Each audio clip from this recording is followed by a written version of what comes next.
So I stumbled across a document, we'll say. We could call it a book.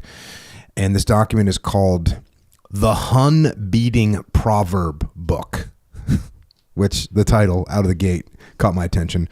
It's published in 1918 by the Continental Publishing Company up in Canada. I believe it was in Toronto was where this company was. And it was published in 1918, like I said, and it was obviously geared toward warriors, in this case, the Canadian soldiers who were fighting against the Germans in World War I.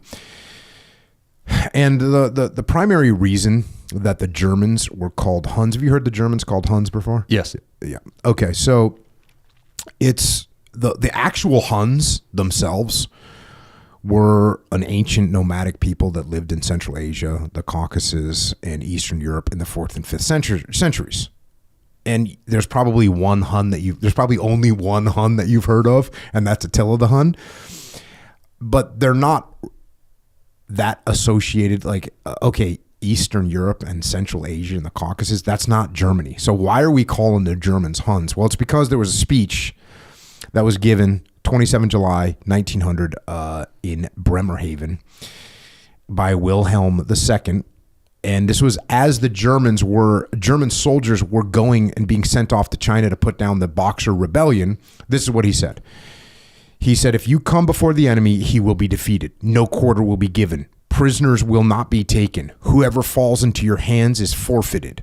Just as 1,000 years ago, the Huns, under their king Attila, made a name for themselves, one that even today makes them seem mighty in history and legend, so may the name Germany be affirmed by you in such a way in China that no Chinese will ever again dare to look cross-eyed at a German. End quote. So, it's a pretty freaking aggressive. Talk about some rules of engagement getting wild. No quarter, no prisoners. So that's what he's saying. They're gonna create a reputation like the Huns had. Well, the Brits heard this. Now you fast forward to World War I. The Brits and eventually the Canadians and eventually the Americans, they took that speech and they took that name and they ran with it and started calling the Germans Huns as an insult to them and their behavior. And so interestingly, the subtitle to this little book is containing many proverbs that point to the destruction of arrogance, tyranny, villainy, vice, and the monstrous militarism of which Germany has been guilty. And there's actually, we're not gonna go through all the proverbs that are in this book, but there was only one where I thought to myself, well, that's some straight just anti-German propaganda going here, but I'll point it out. But that being said, let's face it, when you talk about arrogance and villainy and vice, these are things that we can all be susceptible to that type of behavior, becoming a little bit arrogant, falling to our vices. And so I think there's some pretty good wisdom in this book for all of us. So let's get into it. Let's get into the Hunn-Beating Proverb Book. And by the way, the book has no, normally nowadays, if someone's going to put out a book of wisdom, or proverbs or whatever, they have a preamble and they'll kind of explain, what they're thinking and how it came. And there's none of that. It just goes right into it. And that's exactly what. So it starts off. A brave man is often a desperado. That's the first one we're going with here. And to me, immediately I thought of, this is the person that you're walking down the street, someone that has nothing to lose and wants to start a fight with you. That's not going to be a good move. So don't do that. Next one, a crooked stick will have a crooked shadow. Something to keep in mind. Who are you interacting with? I mean, obviously they're not referring to sticks here. They're talking about people. So the crooked stick is going to have a crooked shadow. It's going to be hard for that to change. Next one. A curse sticks to no one but the cursor. Man, you got to keep that in check. That's like similar to the ones you hear if you're filled with hatred for someone. It hurts you more than it hurts them. And that's why forgiveness is so important. Forgiveness is a big, I got some things I'm kind of teeing up right now. I might go through it in the muster, but the idea of forgiveness, not only forgiveness of, hey, I made a mistake and I take an ownership of that mistake. Well, if you take ownership of a mistake that was bad and it caused significant issues, and you aren't able to forgive yourself for making that mistake, it's going to be problematic. Same thing with if you have someone that works for you or with you and they make a mistake and they take ownership or whatever, you take ownership, whatever the case may be, but you can't forgive them for what happened, you're not going to get through it.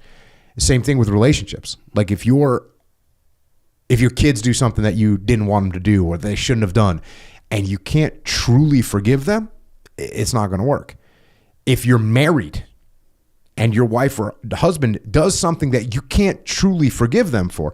Now listen, are there some offenses that are unforgivable? I would say yeah, there are. And if that happens, I wouldn't prolong what I believe to be the inevitable, right? But if you can forgive them, and it takes work, because you got to put your ego in check, because normally you can forgive someone, but your ego won't, and then you hold that grudge against them forever. And everything's a problem. It's funny. I got some things that happened with my wife that big H. Like, so she threw away. I had this pillow. This was like 25 years ago. I had a pillow that was like really old. Cause when you're a young dude in the Navy, you're not spending money on anything. So I had this pillow that was so old that it had become flattened. And it was probably like 4 inches thick, right?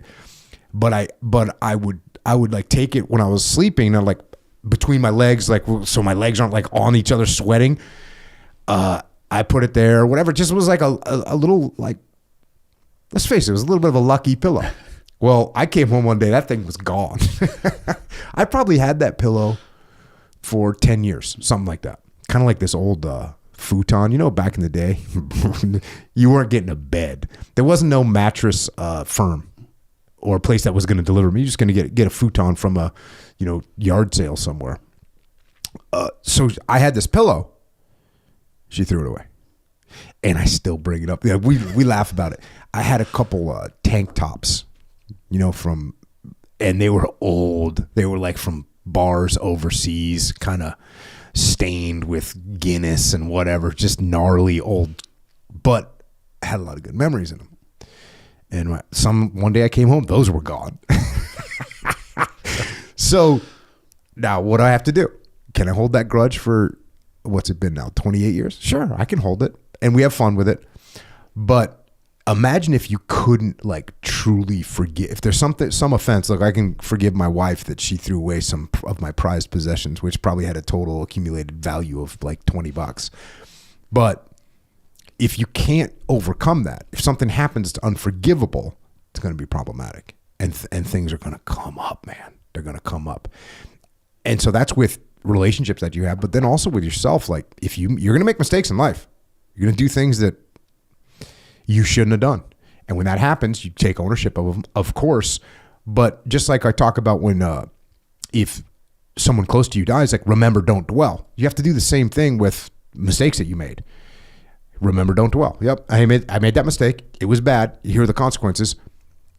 I'm not going to let it happen again, but I'm not going to dwell in the past and woe is me. And I wish this never would have happened, etc. Is that what forgiving yourself looks like to you? It's like just not dwelling. Yeah, I think it's understanding. Just like when your kid does something stupid, or your employee does something stupid, or your boss does something stupid. People are going to make mistakes, man. We're human. And by the way, it is extremely difficult to operate with people without forgiveness, right? Because no one goes through life without making mistakes. Your boss is going to make mistakes. If you can't forgive him and be like, oh, you know what? He had the best intent in mind.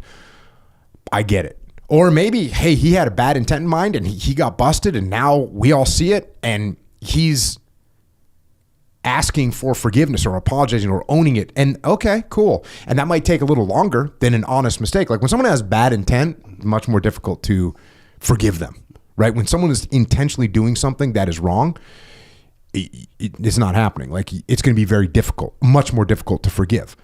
But when someone makes a mistake, you have to be able to say, okay, I get it. And not only that, expectations.